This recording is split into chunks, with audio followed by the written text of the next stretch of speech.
Hey, all Trader Bubba here.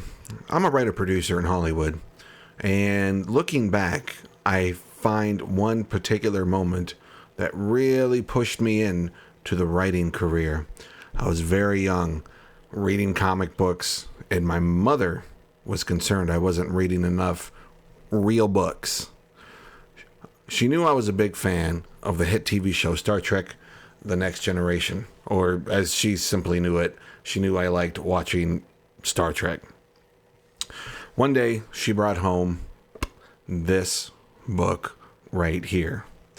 Now, what's interesting about this book is that this is from Star Trek Deep Space Nine.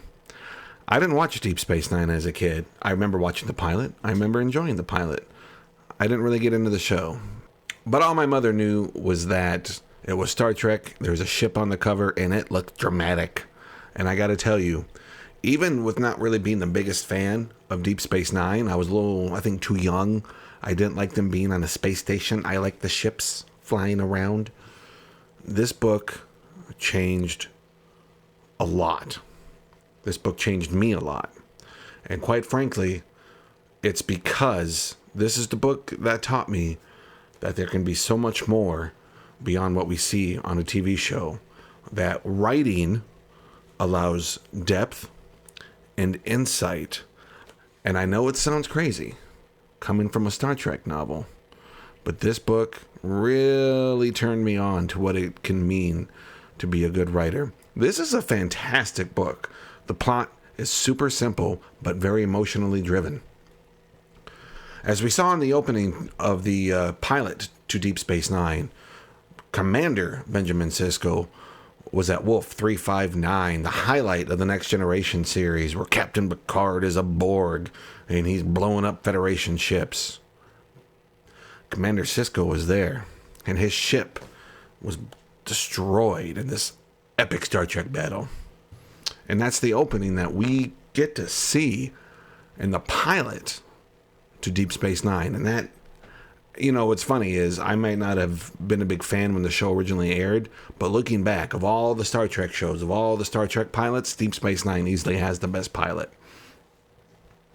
This book really dives in to Sisko's attachment to his crew from the Saratoga, his time on the Saratoga, all the feelings that come with reuniting with his crew from the Saratoga now that he's commanding Deep Space Nine. Just a lot of very fun but emotionally complicated stuff going on in a Star Trek book of all things, and it really blew my mind. I'm not going to do like any kind of book report.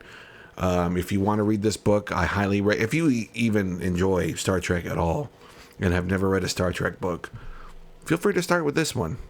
It's a very fun read, and the emotional appeal, the emotional story is very engaging. It's really going to pull you in.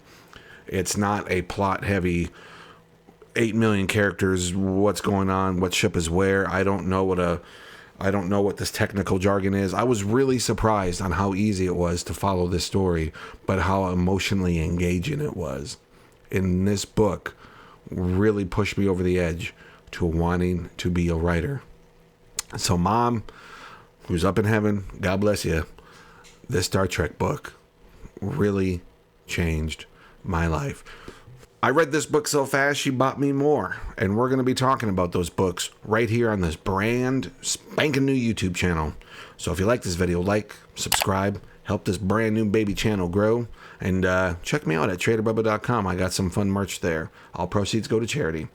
If you like this video, check my next video out on, quite frankly, look, I love this book. This is, it's kind of like your first love.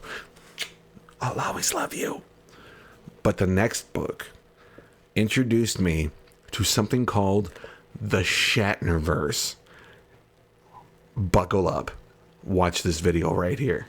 Sorry, over here. Watch this video right here.